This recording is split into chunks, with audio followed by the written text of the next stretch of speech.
അങ്ങ് തൃശ്ശൂർ ചെയ്തിട്ടുണ്ട്, കാസർഗോഡ് ചെയ്തിട്ടുണ്ട്.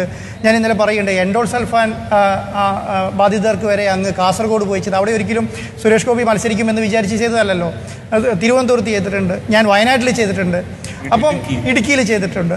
അപ്പം ഇനി തൃശ്ശൂർ തലയിൽ വെച്ച് കഴിഞ്ഞാൽ കേരളത്തിലെ മറ്റു സ്ഥലങ്ങൾക്ക് ഇതില്ലാതിരിക്കുമോ, അല്ലെങ്കിൽ തൃശ്ശൂർ മാത്രമാവോ? ഏറ്റവും കുറവ് അറ്റൻഡ് ചെയ്തത് ആലപ്പുഴയും കൊല്ലവുമാണ്. എന്തോ ഒരു വിരോധാഭാസമാണെന്നറിയാം. കാരണം ഞാൻ ജനിച്ചു വീണത് ആലപ്പുഴയാണ്.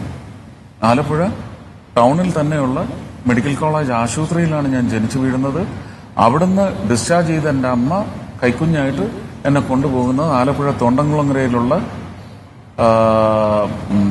തത്തമ്പള്ളിയുടെ തൊട്ട് അടുത്തുള്ള വീട്ടിലേക്കാണ്, വാസുദേവ സദനം.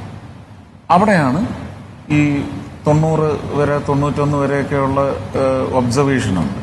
അതെല്ലാം ഒബ്സർവ് ചെയ്തിട്ട് നേരെ കൊണ്ടുപോകുന്നത് കുട്ടനാട് ചങ്ങനാശ്ശേരി സൈഡിലുള്ള വാലടി തുരുത്തിന്ന് പോകുന്ന ഇതാണ്. കാവാലത്തിന്റെ കുടുംബമാണത്. അത് 8 കുടുംബക്കാരുടേതാണ് വാലടി ക്ഷേത്രമൊക്കെ. ഞങ്ങൾക്കും അവിടെ കളരിയൊക്കെ ഉണ്ട്. അപ്പോൾ അവിടേക്ക് കൊണ്ടുപോയി ഏതാണ്ട് 2-2.5 വയസ്സ് വരെ ആ വെള്ളക്കെട്ടിലാണ്. ഒതളങ്ങയൊക്കെ തത്തിക്കളിക്കുന്ന വെള്ളക്കെട്ടിൽ പലപ്പോഴും ഈ ആങ്കിൾ വരെ, അത് കഴിഞ്ഞ് ചിലപ്പം മുട്ട് വരെ, പിന്നെ അരയ്ക്കൊപ്പം എത്തി കളിച്ച് അത്രയും ദൂരത്തേക്ക് വെള്ളത്തിലേക്ക് ഇറങ്ങുന്ന കാഴ്ച കണ്ടുകൊണ്ട് വന്ന അച്ഛനാണ് തൂക്കിയെടുത്തുകൊണ്ട് അന്ന് ഓടിയത്. പിന്നെ കുട്ടനാട്ടിലെ ജീവിതം എനിക്കുണ്ടായിട്ടില്ല.